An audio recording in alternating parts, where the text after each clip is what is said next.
నేను మనస్ఫూర్తిగా అభినందిస్తున్నా. ఉద్యోగం వచ్చినా ప్రజల్ని మర్చిపోలా. మా ఊర్లో రోడ్డు సమస్య ఉంది సార్, అది పరిష్కారం చేయమని అడిగాడు.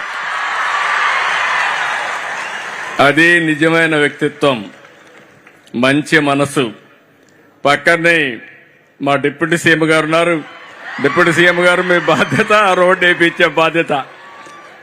ఆయన కూడా గిరిజన గ్రామాలన్నిటి కనెక్టివిటీ ఇవ్వాలనుకుంటున్నారు. తప్పకుండా మొదటి కోరిక కింద బాబురావు గ్రామానికి రోడ్డు వేయించే బాధ్యత డిప్యూటీ సీఎం గారు తీసుకుంటారని విజ్ఞప్తి చేస్తున్నా. Thank you. ఇక్కడ ఎంత కదిలించేసిందంటే ఒక్కొక్కరి కథలు. అలాగే గౌరవ ముఖ్యమంత్రి గారు నాకు ఆదేశం ఇచ్చారు ఇందాక, ఈ లాకే బాబురావు గారి ఇంటికి మన గ్రామానికి రోడ్లు లేవు, మీరు ఖచ్చితంగా దాన్ని చేయాలంటే గౌరవ ముఖ్యమంత్రి గారికి నేను ఈ రోజు సభాముఖంగా మాటిస్తున్నాను. వెంటనే దానికి రోడ్లు వాళ్ళకి వేసే కార్యక్రమాన్ని శాఖకు నేను తెలియజేస్తాను.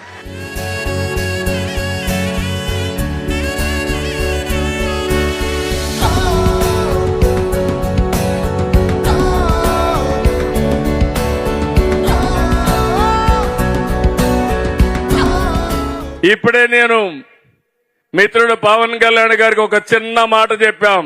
బాబురావు ఒక చిన్న కోరిక కోరాడు. ఆయనకు ఉద్యోగం వచ్చిన సంతోషం ఉంది గాని ఊరి సమస్య మిగిలిపోయిందని, అవకాశం దొరకతాని నాకు ఒక మాట నా చెవులో వేశాడు. నేను పవన్ కళ్యాణ్ గారికి చెప్పాను, ఎలుగురాతి బండ వాళ్ళ ఊరి పేరు, తెమ్ముల బండ నుంచి ఎలుగురాతి బండ వరకు రోడ్డు కావాలని అడిగితే మా ఊరికి రోడ్డు కావాలని అడిగాడు. అడిగిన వెంటనే పవన్ కళ్యాణ్ గారికి చెప్పాను, ఇక్కడే ఉన్నాడు, ఎంత కమిట్మెంట్ తో పనిచేస్తున్నారో ఇది ఒక ఉదాహరణ మాత్రం. ఈ రోజే ఇంటికి పోతానే శాంక్షన్ కూడా చేసి పని కూడా ఇమ్మీడియట్ గా ప్రారంభిస్తారు. ఇది కూటమి ప్రభుత్వం యొక్క కమిట్మెంట్ అని అడుగుతున్నా.